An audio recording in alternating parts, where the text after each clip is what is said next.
Hello et bienvenue, dans cette nouvelle vidéo. Moi, c'est Amandine, alias, Les yeux en amande et je vous retrouve aujourd'hui, eh bien, pour, introduire ce nouveau, vlog, pour, me présenter pour les personnes qui arriveraient sur cette vidéo. Je vis, en Bretagne, quelque part entre Rennes et Saint-Malo, à la campagne et je suis passionnée, d'art du fil, je suis même, on pourrait dire, créatrice de contenu, même si j'aime pas trop ce mot, spécialisée dans les arts du fil. J'écris des livres aussi. Voilà, c'est un petit peu difficile d'expliquer mon métier, mais grosso modo, on va dire que c'est ça. Et j'ai un bébé qui a eu 7 mois là, il y a pas longtemps. Et voilà, j'essaye, de malgré tout de faire, des petites choses, créatives pour moi, pas mal, en tricot en ce moment, mais aussi un petit peu de couture et de broderie. Et donc l'idée de ces vidéos, c'est d'essayer de vous partager, quelques bribes, de mon quotidien et de tout ce que je fabrique, plus, d'autres petites choses, parce que j'aime beaucoup, chiner, que ce soit dans des brocantes, des vides-greniers, chez Emmaüs, tout ça, dans des ressourceries. Euh, on a aussi un potager qu'on essaye plus ou moins de tenir, même si c'est pas tellement moi qui m'en occupe, mais voilà, ça fait aussi partie de notre quotidien. Donc voilà, j'aime aussi beaucoup faire des cueillettes de plantes sauvages, tout ça pour faire différentes choses et de la teinture végétale aussi, même si j'ai pas trop le temps d'en faire en ce moment, hein, évidemment. Mais voilà pour la petite présentation. Et puis pour les personnes qui reviennent, je vous remercie d'être là. Et puis j'en profite aussi pour vous remercier pour l'accueil que vous avez fait à la précédente vidéo, parce que ça faisait très longtemps que j'étais pas revenue. Et ça me fait très plaisir de savoir que vous êtes toujours là, que ce nouveau format vous a plu. Et puis voilà, c'est super. Je suis contente que vous soyez toujours là. Donc, si les vidéos vous plaisent, je ne l'ai jamais dit, mais n'hésitez pas à mettre un petit pouce en l'air ou un petit commentaire, ça fait toujours plaisir. Et voilà, donc on va commencer tout de suite. Je vais vous montrer ce que j'ai fini dernièrement. Il n'y a pas grand-chose, mais vous allez voir, vous allez comprendre si vous avez vu la vidéo précédente. Et je vais aussi vous montrer des petites trouvailles que j'ai fait il n'y a pas longtemps en tissu, livres et puis d'autres petites choses aussi dont j'aimerais bien vous parler. Donc on commence tout de suite. Euh, voilà. Donc si vous étiez là dans le précédent vlog, vous avez vu que j'avais cette petite peluche que j'avais toujours pas terminée, enfin toujours pas rembourrée. Donc il était vraiment temps que je le fasse. Ça m'a pris 5-10 minutes à tout casser et c'est quand même vachement plus sympa d'avoir ce résultat plutôt qu'une peluche toute plate. Donc c'est la peluche qui s'appelle Agi the Sheep de Cynthia Valley, que vous pouvez retrouver dans son livre qui s'appelle Moosh and Friends, édité par Laine Magazine. Et je l'ai tricoté dans des laines un peu rustiques que j'avais acheté, je crois, à la filature de Belvès il y a quelques étés. Et voilà, donc les yeux, le nez, tout ça sont brodés. Et puis je lui ai fait la petite veste qui est prévue dans le patron. Je vais vous la déshabiller pour vous la montrer. Euh, on peut lui faire d'autres vêtements d'ailleurs, peut-être que je lui ferai un jour. Elle a une petite robe, je crois. Et donc tout est tricoté de la pointe du nez jusqu'aux pattes, en rond, sans couture ni rien. Enfin, on fait juste une petite couture à la fin pour refermer la peluche une fois qu'on l'a rembourrée. Et il y a un travail de, comment dire, enfin, pour mettre en forme la peluche qui est quand même assez impressionnant. Enfin, voilà, les petites formes des jambes, les petits pieds, tout ça. Et tout est super bien fait, super bien expliqué de manière très détaillée. Moi, j'ai le livre, mais Je sais pas si on peut avoir les patrons individuellement sur Ravelry. Je vous laisserai regarder ça. Je vous mettrai tous les liens de toute façon en barre de description sous la vidéo. Et voilà, je suis très contente d'avoir ma petite peluche terminée. Ce sera peut-être pas la dernière que je ferai de ce livre parce qu'il y en a plein qui sont très chouettes, notamment il y a un âne qui est super beau. Enfin voilà, il y en a plein et ça donne très envie. Mais pour l'instant, je vais me concentrer sur d'autres choses en tricot dont je vous parlerai dans la suite de la vidéo. Donc voilà, j'ai tenu ma promesse, j'ai terminé Agi the Ship. Ensuite, toujours en tricot, alors c'est pas vraiment des trouvailles, mais c'est des petites choses que une de mes tantes m'a données, qui lui ont été offertes par sa grand-tante, je crois. Donc c'est une dame qui a 89 ans, il me semble, et qui fait du tricot à plat, donc comme j'allais dire, comme on faisait avant. Enfin, on peut toujours tricoter à plat aujourd'hui, mais en tout cas, elle ne tricote pas en circulaire comme on peut beaucoup le voir de nos jours. Et voilà, donc elle m'a offert 3 gilets que je voulais vous montrer parce que je trouve que c'est un boulot de dingue. Alors voilà, hop, je vais me reculer un peu. Un premier gilet, donc c'est des petits gilets à manches courtes, tout en dentelle. Donc c'est ça qui est assez fou. Hop, je vous montre ça.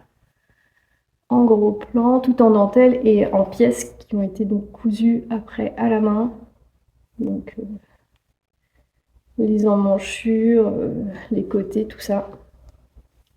Et même les encolures, je crois, qui ont été cousues à la main. Et donc en fait, c'est des choses qui ne lui vont pas à ma tante, donc elle me les a données. Enfin, elle m'a demandé si moi ça pouvait m'intéresser. Donc je les ai récupérées parce que je trouve ça hyper beau, et même si potentiellement je pourrais me faire ce genre d'ouvrage, enfin, je suis très contente de les avoir déjà finis et de pas avoir tout ce boulot en fil dentelle à faire parce que ouais, j'ai aucune idée dans quelle aiguille c'est tricoté, mais c'est très fin. Vous voyez là le point mousse au niveau de l'encolure. Donc voilà un petit gilet. Puis alors je sais pas quand ils ont été faits ces gilets, mais je sais que c'est un style qu'on peut tout à fait retrouver aujourd'hui dans les magasins. Donc voilà, c'est finalement assez actuel et assez intemporel, on va dire. Il y a la bordure qui est faite en crochet, une petite bordure festonnée. Je sais pas si vous allez bien voir. Voilà. Donc un premier gilet, celui-ci, il est pile poil à ma taille. Et, je l'avais montré en story sur Instagram. Enfin, je le portais quand je montrais autre chose. Et j'ai eu plusieurs retours me disant qu'il était très joli. Donc je vous remercie, mais c'est pas moi qui l'ai fait. Mais je suis contente quand même. Et un autre qui lui ressemble beaucoup, qui est plus grand cette fois, et avec un point de dentelle différent. Donc c'est des points de dentelle assez basiques, hein, finalement. Celui-là, on le retrouve. Moi, je sais que je l'ai dans des bouquins de tricot, des bouquins que j'ai trouvés en ressourcerie, tout ça. Donc c'est des points assez classiques qu'on peut trouver facilement, même sur internet, hein. Mais sauf que je trouve ça trop beau quand c'est présent sur l'intégralité du gilet finalement. Donc là pareil, la construction est assez similaire. Les bordures sont un petit peu différentes. Là je pense pas que ce soit du crochet. Je suis pas sûre. Ah si. Si, je crois que c'est encore des festons en crochet, mais c'est tellement fin que on a du mal à voir. Alors celui-là, il est un petit peu grand pour moi, mais je le trouve tellement joli que je vais le porter quand même. Et puis le décolleté est un petit peu profond en fait, mais je le maintiens avec une petite épingle à nourrice et c'est très bien. Et un dernier ouvrage qui est très beau aussi, ça c'est un petit gilet sans manches. Donc bon, il n'est pas boutonné, il y a juste un bouton qui est mis, mais vous comprenez. Et là c'est le même point que celui que je viens de vous montrer. le petit point de dentelle, et pareil avec l'encolure avec des petits festons. Et il est assez long pour un gilet sans manches, mais je le trouve quand même joli. Je pense que si je l'avais fait moi, je l'aurais fait plus court. Mais il est quand même chouette, vous voyez, à l'intérieur, les coutures. Enfin, c'est quand même, c'est du super beau boulot, quoi. 89 ans, j'espère que je saurai toujours tricoter, enfin, je serai toujours capable de tricoter des choses avec autant de finesse et de détails. Et voilà, donc celui-là, porté sur une robe, il peut être très sympa. Sur un pantalon, peut-être que c'est un peu trop long pour moi. Mais voilà, j'ai pris les trois, j'ai pas su choisir entre les trois, j'ai trouvé trop chouette. Et j'avais surtout à cœur de vous les montrer et de mettre en valeur le travail de cette dame. Je pense que je vais vous laisser là avec la suite de la vidéo et je vous reprendrai plus tard pour vous parler de mes petites trouvailles chez Emmaüs. Et en attendant, je vous laisse voilà, avec quelques petites bribes du quotidien et surtout la suite de mon pull irlandais. A plus!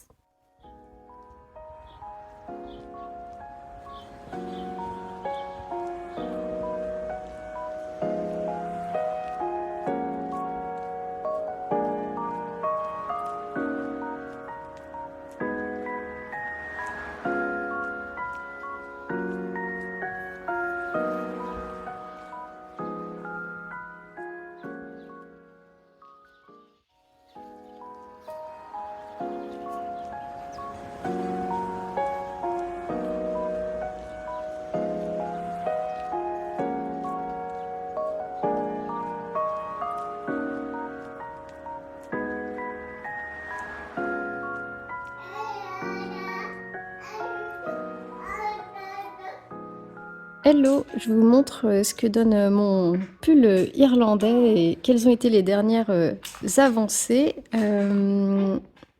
Alors, si vous entendez des petits bruits derrière, c'est mon petit garçon. Ouais. Du coup, je l'ai commencé il y a 2-3 semaines environ, je dirais, et ça a bien avancé. Là, j'en suis à la séparation du corps, à la séparation du corps et des manches. Et donc j'ai tout suivi le patron. Je suis partie sur la taille 5 pour avoir l'équivalent d'un 36-38, je dirais, sachant que j'ai pas le bon échantillon. La seule modification que j'ai faite, c'est au niveau du panneau central. Donc j'ai changé ces torsades-ci, et puis aussi celle du centre. Ouais. Je suis pas sûre d'être fan du rendu. Mais voilà, de toute façon, là, j'avance. Et donc, j'ai fait le dos aussi, hein, voilà, donc on commence par le dos, ensuite on fait le devant, puis on rejoint en rond sous les emmanchures. Et donc il faut que je le bloque. Alors je vais peut-être faire un petit blocage intermédiaire à la vapeur ou directement à l'eau pour que vraiment les torsades s'étalent bien. Et pour voir si en termes de largeur c'est bon. J'avais regardé déjà un petit peu le haut. Ça me paraissait bien, mais à confirmer. Et là je pense que à l'écran, vous allez le voir plus qu'en vrai. Et encore, je trouve que c'est pas hyper flagrant. En fait, ce que je fais, c'est que j'alterne une pelote neuve avec une des pelotes que j'ai récupérées de mon pull précédent. Parce que comme je voulais qu'il soit plus grand que mon pull précédent que j'ai dit tricoter, j'ai racheté des pelotes, hein, évidemment. Mais comme il s'est passé quelques années entre les deux, on n'était pas du tout sur le même lot. Donc je parle pas de bain de teinture parce que il n'y a pas de teinture, c'est un fil non teint, mais ouais, en tout cas c'était pas le même lot. Mais je trouve que même en alternant, au début j'ai alterné, j'ai fait 2 rangs d'une pelote, 2 rangs de l'autre pelote, et là j'alterne un rang, et je trouve que ça passe plutôt bien. Donc voilà, je vous tiens au courant de la suite. Et je ne l'ai pas précisé, mais pour les personnes qui n'ont pas vu le vlog précédent, je suis partie sur le patron Emery de Rory Locatelli et le fil, c'est la Gilliatt de Dererum Natura, coloris poivre blanc.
Me revoilà pour vous parler des petites trouvailles que j'ai fait dernièrement chez Emmaüs, encore une fois. Donc il y avait une vente spéciale là pour le printemps, enfin plutôt la fin du printemps, dans le magasin qui est le plus près de chez moi.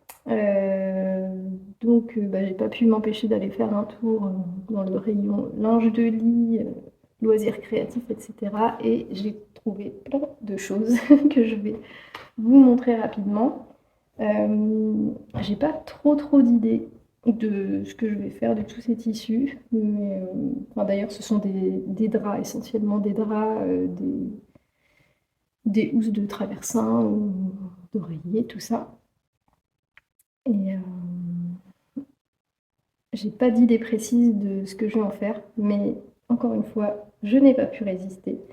Donc je vous montre ça, puis si vous avez des idées, n'hésitez pas à m'en faire part. Donc voilà, un premier tissu, ça c'est une housse de traversin, avec un très joli motif de fleurs dans les tons bleus et violets. Donc ça, je vous dis que j'ai pas d'idée de ce que je vais en faire, mais j'ai un grand fauteuil en rotin euh, qui n'a pas de coussin, donc qui est très inconfortable.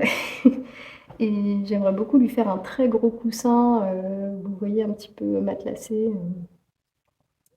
voilà, pour qu'on puisse s'asseoir confortablement dedans. Donc comme il est violet, je me disais que dans cette couleur, ça pourrait peut-être être sympa. Après, à voir si le tissu n'est pas trop fin, parce qu'on est quand même sur du linge de lit, quoi. Donc, bon, même s'il a l'air assez résistant, c'est pas du tissu d'ameublement spécial coussin, quoi. Ensuite, j'ai trouvé ce très grand drap violet. Donc, vous allez voir, c'est beaucoup de fleurs, hein. C'est un petit peu la thématique. Et là, ce que j'aimais beaucoup, c'est ce petit motif de violette qui se répète. Je pense que ça fait partie de mes fleurs préférées, les violettes. Hop, donc là, j'ai un très grand métrage. Et c'est vrai que je fais ça de plus en plus, d'utiliser du linge de lit pour mon projet couture, parce que justement, on a de très grands métrages, donc ça permet de faire pas mal de choses, en plus à moindre coût, parce que chacun de ces draps m'a coûté, je sais pas, 2 ou 3 euros, donc c'est vraiment super. Je vous montrerai peut-être à un moment dans la vidéo, j'ai fait des pyjamas il y a peu de temps, là, en début d'année, à partir de draps que j'avais chinés aussi. Donc j'en ai un à rayures blanc et jaune, que j'ai brodé une poche aussi, et un autre à fleurs. Et en fait, pour faire des pyjamas vraiment avec col tailleur, tout ça, bon, il y en a un où je me suis amusée à mettre du passepoil. Je le ferai pas pour tous les pyjamas parce que c'est très long, mais voilà, d'avoir des beaux pyjamas col tailleur, c'est quand même plus sympa que de traîner dans des guenilles le week-end. Enfin, moi, j'en étais vraiment arrivée à avoir des trucs. Enfin, c'était pas possible de garder ça, même en pyjama.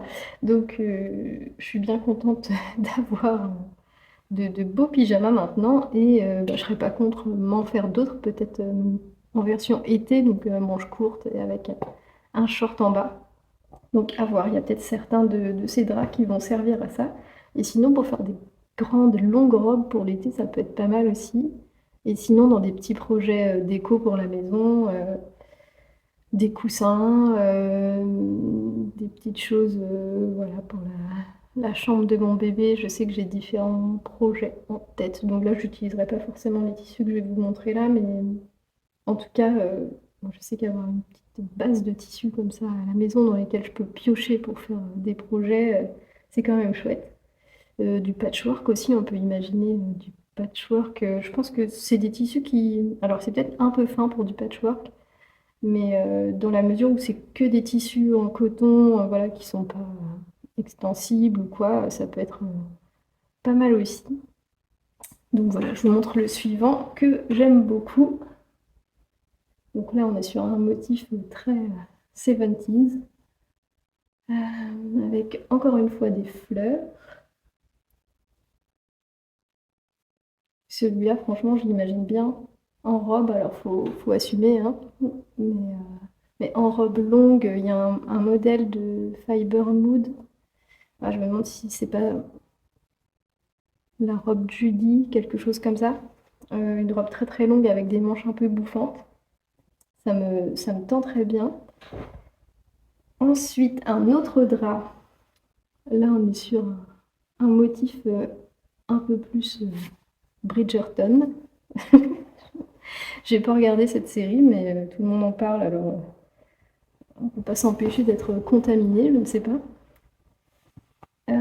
En fait, ce que j'aimais bien sur ce tissu, enfin sur ce drap, c'est que le motif, il se situe essentiellement dans le bas du drap. Le reste du drap est intégralement blanc.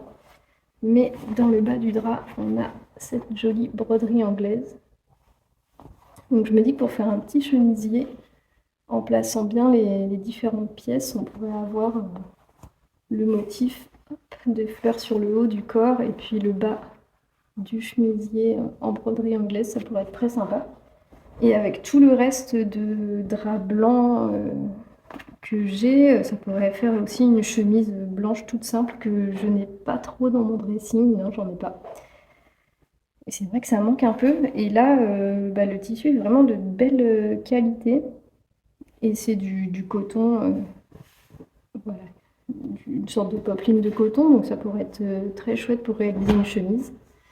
Là, je vous parle de plein d'idées de projets que j'ai, mais concrètement, j'aurais pas le temps de tous les réaliser dans l'année qui vient, mais bon, ça fait pas de mal de rêver un petit peu. Ensuite, celui-ci, donc ça, c'est une housse de traversin, je crois. Hop. Très kitsch aussi, dans des tons roses et violets. Pour celui-ci, j'ai pas trop d'idées. J'ai pas trop d'idées. Une petite chemisette, ça pourrait être sympa. Mais je suis pas sûre d'avoir assez de métrage. Dans un pyjama, ça pourrait être chouette aussi. Mais là, c'est sûr que je n'ai pas assez. Ensuite, un grand drap. Hop, un peu plus classique. Ah, un peu Bridgerton aussi, non? Euh, Donc sur fond blanc avec des petites fleurs euh, roses et bleues. Donc j'ai un grand drap et puis l'oreiller qui va avec. Et là, pas de projet spécifique, peut-être bien un pyjama court pour l'été, hein, ça pourrait être chouette, avec un passepoil rose ou bleu. Et ouais, ce que je voulais vous dire aussi, c'est que les grands draps comme ça peut faire des chouettes rideaux. Encore une fois, comme on a un grand métrage, c'est vrai que je les garde pour faire soit des rideaux pour les chambres, ou parfois sur des meubles bas quand on n'a pas de porte, quoi, on peut mettre un petit rideau. Donc c'est très pratique pour ça. Et pour finir, mon préféré, celui-là que j'imagine bien en pyjama aussi. Folie pyjama, hein. Mais surtout, ce que je trouve sympa avec les pyjamas, enfin avec les deux que j'ai là, c'est que je pourrais très bien mettre le bas de l'un avec le haut de l'autre. Ils sont un peu assortis, on pourrait faire du mix and match. Et celui-là, il pourrait très bien aller, ouais, avec, par exemple, mon bas de pyjama qui est rayé, jaune et blanc. Voilà, ou dans une très grande robe, pour l'été aussi, je sais pas. Ou pour des rideaux. Bon, faut assumer encore une fois, mais c'est vrai que moi les motifs, fleurs, même un peu kitsch, ça ne me fait pas peur. Et pour terminer, j'ai trouvé ce qui est, je pense, un torchon, un grand torchon, hop, avec, plein de fleurs, dans un esprit un peu, cottage garden. Et bah ça, je l'imagine bien dans un cadre en fait. Je me dis que dans un cadre, ça pourrait faire un chouette tableau. Et en vrai, si j'avais le temps, je pourrais même m'amuser à rebroder certains détails.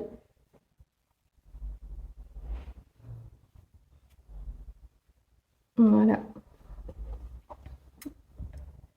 Donc celui-là, je pense qu'il m'a coûté 50 centimes ou 1 euro, mais ouais, si je trouve un cadre suffisamment grand, ça pourrait être vraiment, vraiment chouette. Ensuite, j'ai trouvé ce livre. Et vraiment, ça a été un coup de cœur. Je regrette de ne pas l'avoir trouvé un petit peu plus tôt, parce que mon bébé est quand même un peu grand pour que je lui fasse des tout petits vêtements, mais si je me trompe pas, je crois que les tailles vont jusqu'à 3 ans, 2 ans. C'est déjà pas mal. Ça laisse quand même un peu de temps. Donc c'est J'habille mon bébé, sans modèle à coudre et à tricoter par Sylvie Loussier. Donc c'est un livre qui a été publié, je crois, en 1997. Et bah, je vous insérerai probablement des images où je le feuillette un peu. Et en gros, bah, on a plein de modèles de tricot et de couture.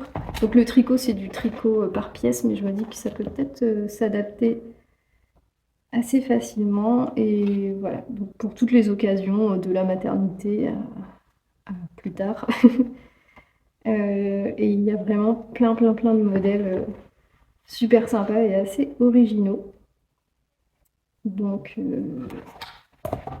c'est un peu rétro, hein. Mais je trouve ça trop mignon. Là, ça m'a donné très envie de coudre des petits vêtements pour cet été. Je me dis que c'est peut-être plus rapide que des vêtements adultes, je sais pas. Il faudrait que je vois, mais en tout cas, voilà. Si vous avez l'occasion de mettre la main sur ce livre, n'hésitez pas, il est vraiment très chouette.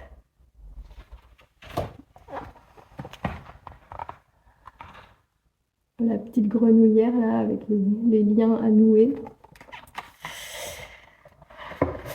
Trop mignon. Le maillot de bain aussi, pour l'été, le chapeau, enfin vraiment. Il y a tout plein de bonnets aussi qui sont vraiment super sympas. La turbulette pour la nuit. Voilà.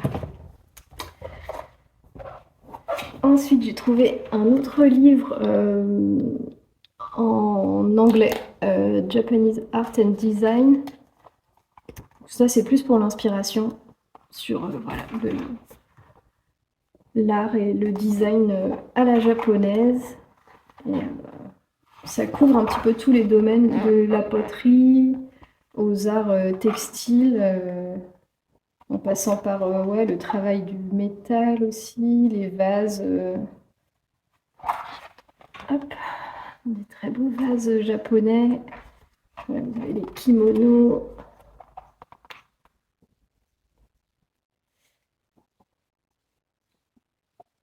Ouais, toutes les...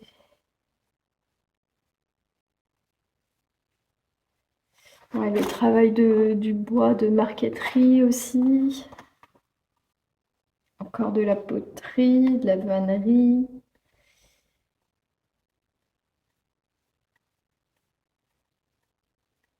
Donc voilà, comme j'aime bien l'esthétique japonaise à la fois le minimalisme et l'exigence qu'ont les Japonais, envers les objets du quotidien, enfin, et le fait de mettre du beau partout, autour de soi, enfin, je trouve ça super inspirant, donc j'ai hâte de me plonger dans ce livre. Et enfin, un très gros livre, donc la grande encyclopédie des fleurs sauvages. Pareil, je vous mettrai probablement un petit close-up. Donc ça, c'est super parce que moi, il y a plein de plantes autour de chez moi que je vois, enfin, que je connais, mais je ne sais pas comment elles s'appellent, je ne sais pas, voilà. Je les reconnais, mais je ne connais pas leur nom. Et donc là, il est vraiment super exhaustif. Et bon, ce qui est très sympa dans les livres des éditions Grunt, c'est qu'on a de très belles aquarelles botaniques à chaque fois. Et donc ça fait de très très très beaux livres. Donc je suis contente celui-ci de l'avoir ajouté à ma bibliothèque. Je vous insère un petit close-up, puis je vous retrouve plus tard dans la vidéo. Salut!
Hello, comme promis, je vous montre, mes pyjamas que je me suis cousus, récemment en début d'année. Alors je m'excuse pour ma voix, je suis tombée un petit peu malade et je suis enrhumée donc j'ai le nez un petit peu pris et je dois pas avoir une voix très agréable mais voilà rapidement.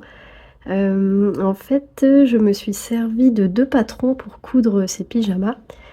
Le premier patron, c'est celui qui est dans le livre, Ma garde-robe à coudre pour toute l'année de Charlotte Ozu et le deuxième patron, c'est le pyjama, de Make My Lemonade, qui s'appelle, je crois, le pyjama Pierrot. Pour le bas, j'ai uniquement utilisé le patron de Charlotte Ozu et voilà ce que ça donne. Donc dans cette première, version que vous voyez là, jaune, rayé, et blanc, qui n'est pas repassé d'ailleurs. Je l'ai pas très bien repassé, voilà, je repasse pas forcément mes pyjamas. Donc pour cette version, j'ai mis un petit passepoil, je vais me rapprocher pour vous le montrer.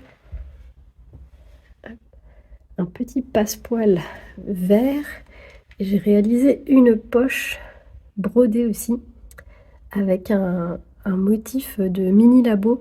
Donc Mini Labo, c'est un studio créatif si jamais vous ne connaissez pas, pour lequel j'écris régulièrement des articles de blog et voilà, je vous conseille d'aller faire un tour si ça vous intéresse. Elles proposent de très très chouettes choses et d'ailleurs elles ont récemment fêté leurs 20 ans. Il y a eu plein de collaborations, tout ça, plein de très jolies pièces à cette occasion, donc n'hésitez pas à aller faire un tour si ça vous tente. Donc ça, c'est la première version.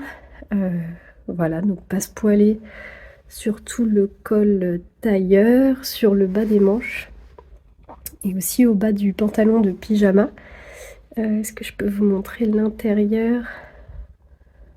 J'ai ajouté un empiècement dos, hop, si j'arrive à ouvrir le bouton, que j'ai assemblé avec la technique la fameuse technique du burrito. Et puis il y a un pli creux dans le dos, hop, que vous pouvez voir ici. Et alors pour cette version, je ne sais plus si j'ai réalisé des coutures anglaises ou pas. Oui, vous voyez, j'ai fait des coutures anglaises un petit peu partout pour avoir vraiment des pyjamas très très confortables. Et la deuxième version, c'est celle-ci. Voilà, je me suis reculée pour que vous la voyez un petit peu mieux. Donc c'est toujours un drap, comme je vous le disais la dernière fois, mais cette fois-ci fleuri. Et là, je me suis pas embêtée à mettre un passepoil. Donc vous voyez mon col tailleur, ça c'était la première version que j'ai faite. Il n'est pas parfait, mais bon, pour un pyjama ça va, puis il faut bien s'entraîner, hein. Donc cette version-ci, beaucoup plus simple, puisque j'ai pas fait de bracelet de manche en bas, etc. Par contre, j'ai bien fait des coutures anglaises partout pour avoir quelque chose de très propre, parce que j'ai pas de surjeteuse moi, et c'est vrai que j'ai pas forcément envie d'en avoir une. Je pense que je coupe pas suffisamment pour. Donc quand j'ai envie de belle finition, bah, je fais des coutures anglaises et ça marche très bien. Ouais, je savais pas trop comment vous montrer le pantalon de pyjama, donc ce sera au sol. Hop, voilà. C'était surtout pour vous montrer le bas du pantalon, donc passepoilé de cette manière. Et en fait, j'ai juste rajouté une sorte de bracelet de bas de pantalon en coinçant le passepoil. Et voilà ce que ça donne. La ceinture est élastiquée. Et puis, on rajoute un petit lien qu'on crée avec le même tissu ou pas d'ailleurs. On peut utiliser un biais contrastant pour faire voilà, un petit lien coulissant qui permet de resserrer la taille si besoin. Et on a aussi des poches, si j'arrive à les trouver, ici. Voilà, des poches que j'ai fait dans le même tissu en jouant un petit peu sur le sens. Enfin, ça c'était surtout parce que je manquais peut-être un petit peu de tissu sur la fin. Et voilà, donc ce qui est chouette avec les draps, c'est que ça fait des pyjamas très très confortables. Et en couture, il y a 2-3 petites choses que je voulais vous montrer. Donc j'ai cousu quelques pièces pour mon petit garçon. Très récemment là, je sais pas si c'est le livre que j'ai trouvé la dernière fois que je vous montrais qui m'a inspirée, mais en tout cas, je me suis motivée. D'ailleurs, je suis sur le petit tapis allongé de sa chambre et vous le reconnaîtrez peut-être, je vous l'avais montré l'année dernière. Ouais, c'est ça, l'été dernier, quand j'étais en train de le terminer, mon petit tapis en patchwork. Alors voilà ce que j'ai cousu, 2 petits bobs. Donc un premier comme ceci, à carreaux, avec une doublure réalisée dans un vieux drap. Donc tout ce que je vais vous montrer, ça a été cousu à partir de chutes. Parce que c'est ce que je trouve super avec le fait de coudre des vêtements pour les bébés, enfin pour les enfants de manière générale je pense, mais encore plus pour les bébés, c'est qu'on a besoin de vraiment pas beaucoup de tissu, donc si on a des petits restes, bah, c'est parfait pour les utiliser. Un deuxième bob, voilà, avec un motif un peu chevron. Donc les 2 tissus, ça c'était un tote bag je crois, et ça je sais pas, c'était une chute de toile un peu épaisse. Et pareil, j'ai doublé avec le même drap. Les petits liens pour pouvoir attacher autour du cou et que le bonnet ne s'envole pas. Et donc tous les modèles là que je vais vous montrer sont tirés de ce livre Intemporel pour bébé d'Astrid Le Provost. Apparemment c'est un peu une référence en la matière. Moi je connaissais pas du tout parce que je me suis jamais intéressée avant à la couture pour les bébés. Mais ouais, apparemment c'est un livre très connu et donc l'autrice, je crois que son nom sur les réseaux sociaux et sur internet de manière générale, c'est Citronille.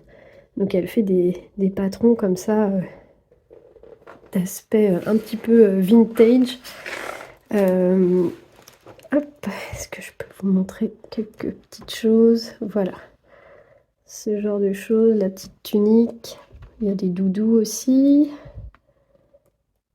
Pain bouti, bavoir, des petits chapeaux.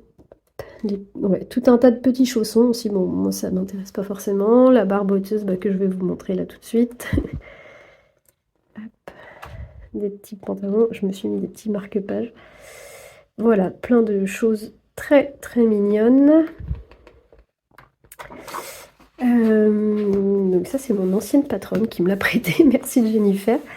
Il a bien servi. Donc voilà la première barboteuse que j'ai réalisée. Alors on m'avait prévenu, mais ça taille assez grand. Et moi je suis partie sur une taille 12 mois, sachant que là actuellement mon bébé met plutôt du 9 mois, mais il n'y a pas de taille 9 mois en fait, ça passe de 6 à 12 mois. Donc bon, je me suis dit je vais faire la taille du dessus et on verra. Donc j'ai un petit peu raccourci la barboteuse, mais en gros voilà ce que ça donne. Donc c'est très large, mais c'est un petit peu le style du livre aussi, je crois, un style un peu bouffant. Et si besoin, je pourrais rajouter un petit fil élastiqué au cas où dans l'ourlet. Mais voilà, pour l'été, là, je pense que ce sera très bien. L'idée, c'était de pouvoir l'habiller là rapidement, parce qu'il commence enfin à faire chaud. Et on n'a pas trop prévu de vêtements pour ces températures-là. Donc voilà, c'était l'occasion. Ce tissu, alors il est sympa, mais il marque et j'arrive pas à avoir ses plis. Donc bon, je pense qu'au lavage, ça partira. Mais même avec beaucoup de vapeur, vous voyez, les plis là ne s'en vont pas. Bon, c'est pas très grave. Voilà ma petite barboteuse, bouton chiné vintage. Et le tissu aussi, je crois. Et voilà, en bas, petite patte de boutonnage. Là, j'ai mis des boutons pression pour plus de praticité. Donc j'en ai fait une comme ça. Et j'en ai une autre, hop, qui est ici, qui n'est pas finie encore, à rayures. Donc là, il me reste à coudre les pattes de boutonnage justement là, en bas. Et puis à faire les boutonnières ici, sur le haut des bretelles, hop, pour pouvoir les refermer comme ça. J'aime bien ce tissu, je l'avais utilisé pour faire une doublure de sac, je crois, et il est très léger, donc ça va être super agréable pour l'été. Et j'ai fait un petit ensemble tunique plus bloomer. Hop. Donc pareil, c'était un petit peu grand, donc j'ai dû faire quelques petits ajustements. Notamment au niveau du bloomer. Normalement, il n'y a pas de ceinture. Normalement, il n'y a pas de ceinture rapportée comme ça. Mais pour gagner un petit peu de hauteur, j'ai coupé et j'ai fait une ceinture rapportée. Voilà, donc ça va donner quelque chose de très très bouffant, mais encore une fois, au moins il sera à l'aise. Et le petit haut est bien large aussi, mais je pense que ça va aller. Normalement, l'encolure est froncée et les emmanchures aussi, donc j'ai pas froncé les emmanchures parce que j'avais envie qu'il ait de la place. Et plusieurs personnes sur Instagram aussi m'ont dit qu'au niveau des emmanchures pour les petits bébés potelés, c'était un peu serré, donc je n'ai pas froncé. Donc là, il y a une petite poche un peu plissée, très mignonne. Et une fente comme ça, avec un billet dans le dos. J'ai mis un petit bouton, normalement c'est des liens à nouer, mais moi je trouvais qu'un petit bouton c'était plus pratique. Et peut-être que le nœud ça aurait fait un petit peu plus féminin.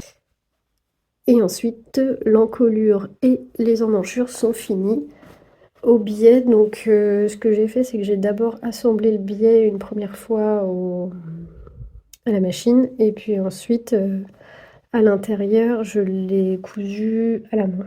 J'ai fait une petite couture invisible, mais je trouvais ça enfin plus ou moins invisible. Je trouvais ça plus facile de finir à la main que de faire une surpiqûre.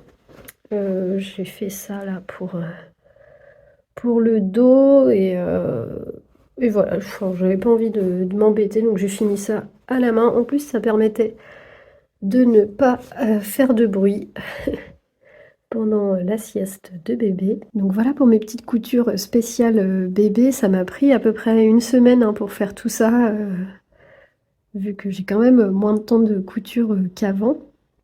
Mais si ça vous intéresse, je pourrais vous parler un petit peu de mon organisation. J'ai déjà fait un petit peu sur Instagram, mais en fait, ce que je fais, c'est que je découpe, un peu, par, lot comme ça de patrons et puis après je les couds à la chaîne, par petites sessions. Je fais des petites sessions couture machine, puis après des petites sessions, repassage, épinglage, et cetera et ça me permet de, bah, voilà, d'avancer sur plusieurs, patrons à la fois.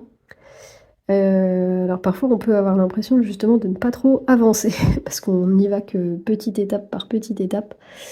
Mais voilà, c'est l'organisation que j'ai trouvée pour pouvoir, coudre tout en ayant un bébé. Donc n'hésitez pas, si ça vous intéresse, je pourrais vous parler un petit peu plus, de mon organisation. Et je pense que je vais vous laisser là, pour ce vlog. Je vais aller me reposer, essayer de me soigner et puis, voilà, peut-être, tricoter, encore, un peu. Donc j'espère que cette vidéo, vous aura plu. N'hésitez pas, voilà, si vous avez des remarques, des conseils, des questions, à me laisser un petit commentaire et je vous laisse avec, je pense un essayage de mon pull, irlandais qui a un petit peu avancé et que j'ai bloqué. Et puis voilà, merci d'avoir été là et je vous dis, probablement à dans quelques semaines pour une prochaine vidéo. Passez, un bon week-end et puis, n'oubliez pas d'aller voter. Voilà, à bientôt, salut!